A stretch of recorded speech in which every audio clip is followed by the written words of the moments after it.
Аллах тозокту адамдар менен толтурат. Алардын мал мүлкү жана балдары сени суктандырбасын. Чындыгында Аллах ошол аркылуу аларды дүйнө тиричилигинде азапка салууну, Аллахка капыр абалда жандарынын чыгышын каалайт. 9-сүрө 55-аят. Буга ылайык Аллах адамдардын капыр абалда жандарынын чыгышын каалайт экен. Кийинки аят. Сени алардын мал мүлкү жана балдары суктантпасын. Чындыгында Аллах муну менен аларга дүйнө жашоосунда азапты жана алардын жандарынын капыр боюнча чыгышын каалайт. 9-сүрө 85-аят. Бул жерде дагы Аллах алардын жандары капыр абалда чыгышын каалайт. Капыр бойдон өлүшүн каалайт дейт. Кийинки аят.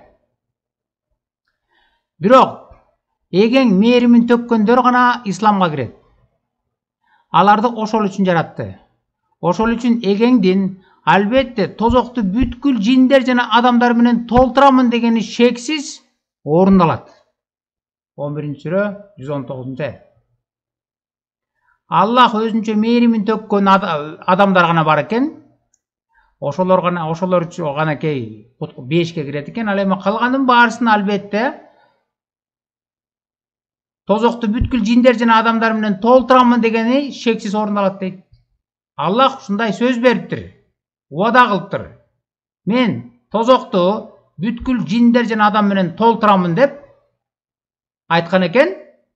Анан ошонусу шексиз орундалат дейт. Кийинки аят. Эгерде биз кааласак, ар бир жанга туура жол берер элек. Бирок менин тозокту жиндер жана адамдардын тобу менен толтурамын деген сөзүм чындык болот. 32-сүрө 13-аят. Буга ылайык Аллах эгер кааласа баарын туура жолго салмак экен. Бирок Аллах каалабайт ал туура жолго салышын.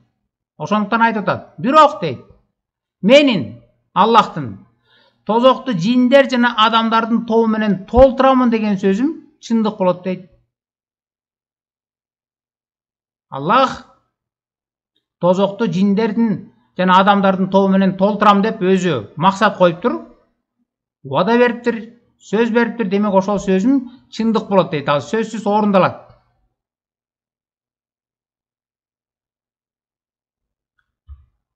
Кийинки аят.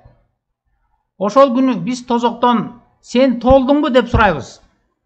Ал болсо дагы ашыкча барбы деп сурайт дейт. Шунун эле орусчасын карап көрөлүк. В тот день мы скажем гиене, заполнилась ли ты? Она скажет, нет ли добавки? Аллах бул аяттарга ылайык тозокту адамдар жана жиндер менен толтургусу келет экен. Ошондой сөз бериптир, толтурам деп. Анан ошонусун ишке ашырат имиш. Аягында ушундай адамдар менен жиндерди тозокко ыргытып атып, аягында Аллах айтат экен, ай толдуңбу деп. Анда тозок жооп берет имиш. Нет ли добавки деп. Дагы добавка барбы дагы жейт элем. Дагы адамдар менен жиндердин жанын соруп тозокко күйгүзөт элем дейт экен да. Нет ли добавки дейт. Бул аяттарды окуп адамдар ушундай ой туулат да. Аллахтын максаты адамдарды куткаруу эмес, түз жолго салуу эмес. Тескерисинче аларды бүт тозокко толтуруп, тозокко салып кыйноо максаты. Анткени бул жерде айтып атпайбы? Эгер кааласа, аны түз жолго салар элек дейт адамдардын баарын. Бирок Аллах аны каалабайт экен.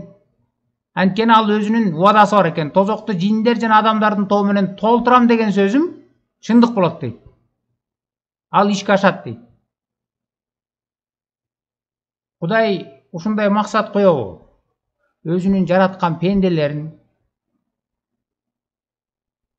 аларды кыйнап, тозокту алар менен өзүнүн жараткан пенделери менен толтургусу келеби? Бирок Куран бизге ушундай маалыматты берип атат. Мына Курандын аяттарын өзүңөр ачып карап көргүлө, орусчасындагы, кыргызчасындагы. Ал эми Библия эмне дейт? Библияда жазылган, Библия бизге баяндаган Кудай бул жөнүндө эмне деп айтат? Карап көрөлүчү. Ал экинчи Петрден жазылган кат, Петрдин экинчи жазган каты 3 глава 9-стихте мындай деп жазылат. Кечигип жатат деп кээ бирөөлөр ойлошсо да, Теңир өзүнүн убадасын кечиктирбей аткарат. Бирок ал эч кимдин өлүшүн каалабастыктан бардыгы тобо кылышы үчүн бизге көпкө чыдайт. Бул жерде Кудай деген Иса Теңир убада кылган, кайта ушул дүйнөгө кайта келет. Келгенде ал соттоочу болуп келет.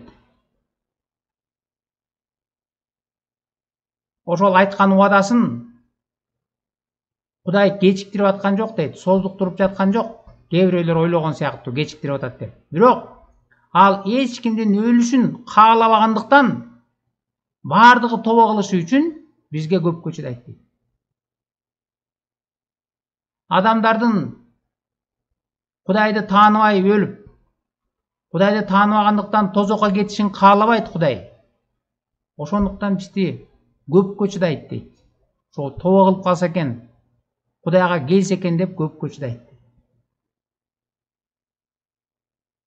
Курандын берген аяттарына ылайык Аллахтын максаты такыр башка. Анткени Аллах эгер кааласа баарысын түз жолго салып коймок экен, бирок Аллах тозокту жиндер жана адамдардын тобу менен толтурам деген сөзүм чындык болот дейт. Ал эми Библия болсо бизге Кудайдын чыныгы максатын бир дагы адам өлбөсүн, бир дагы адам тозокко кетпесин, бирок бардыгы Кудайды таанып калса экен деп бизге көпкө чыдайт дейт.